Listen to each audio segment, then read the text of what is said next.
Someone's not happy up there.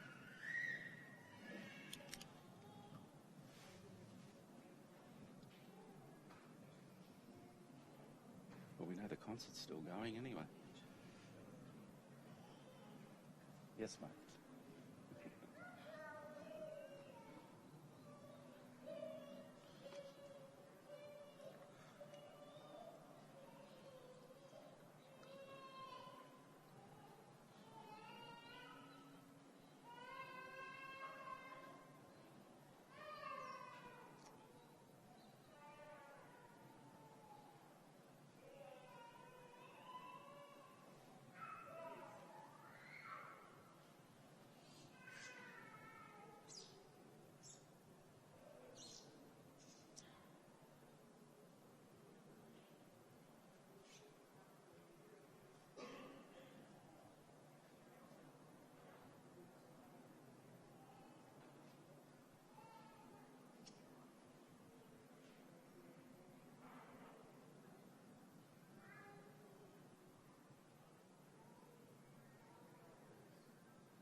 Good evening, visitors. Welcome to the Australian War Memorial's last post ceremony.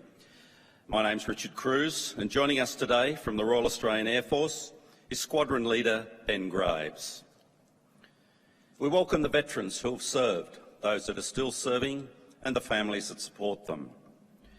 We acknowledge the members of RSL and Services Clubs Association, RSL Victoria and RSL Queensland, who are watching the broadcast of this ceremony around Australia. During this evening's ceremony, wreaths will be laid at the base of the Pool of Reflection by visitors to the memorial. Could I ask you to please stand and join in singing the National Anthem?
If you are able, please be seated.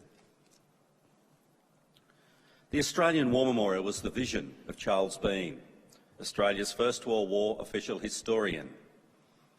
Bean landed with the Australian troops on Gallipoli and stayed with them at the front through to the end of the war.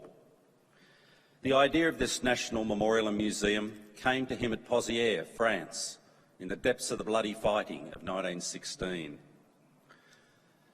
Bean's idea was that this would be a place where families and friends could mourn loved ones buried in faraway places.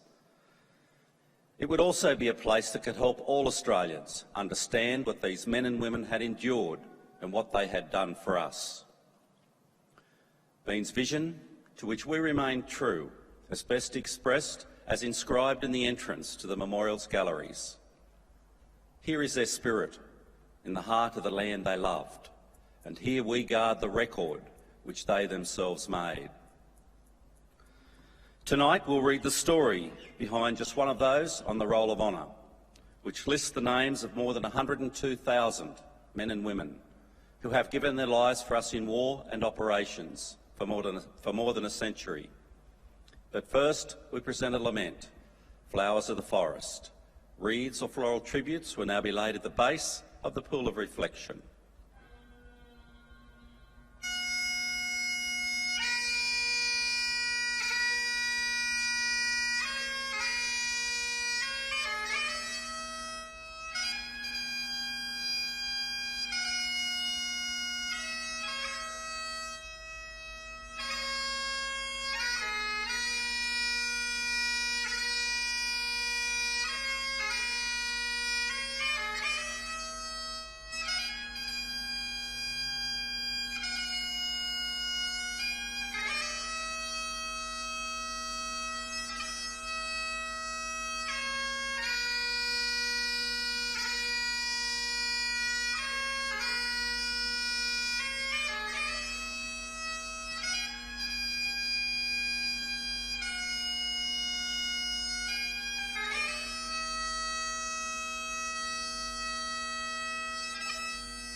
Today we remember and pay tribute to Private Harold Piper.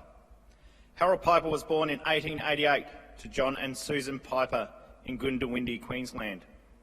His mother had come to Australia from England some 3 years before he was born and married John Piper. She was deeply religious and taught in Methodist Sunday schools from an early age. The growing family lived at Wyong, Macaligo, Toowoomba and Werris Creek before settling on land at Moore Creek near Tamworth. Harold Piper went on to become a farmer in the local district and was engaged to Vera Pryor, who lived in Tamworth. Piper enlisted in the Australian Imperial Force on the 14th of February 1916. He was posted to the 33rd Battalion and began training in Armidale Camp. From there he went to the Rutherford Camp but fell ill within a few days of arriving. Suffering from measles and pneumonia, Piper spent a few days in hospital before dying of his illness on the 28th of March 1916. He was 27 years old. Piper was buried at the Rutherford Methodist Cemetery with full military honours. The procession was headed by a firing party with arms reversed, and several Piper's mates from the 33rd Battalion marched with them. Unlike many who served and died during the war, his parents were able to attend his funeral. On the 26th of March 1920, the surviving Piper family members placed the following words in the local newspaper in memory of their son and brother. "Let none forget how vast the debt we owe to those that died." His name is listed on the Roll of Honour on my right, among more than 60,000 Australians who died while serving in the First World War. This is but one of many stories of service and sacrifice told here at the Australian War Memorial. We now remember Private Harold Piper, who gave his life for us, for our freedoms and in hope of a better world.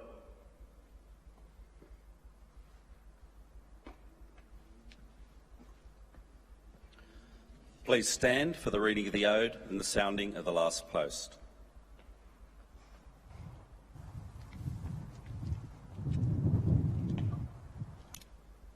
They shall grow not old, as we that are left grow old. Age shall not weary them, nor the years condemn. At the going down of the sun, and in the morning, we will remember them. We will remember them.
Lest we forget.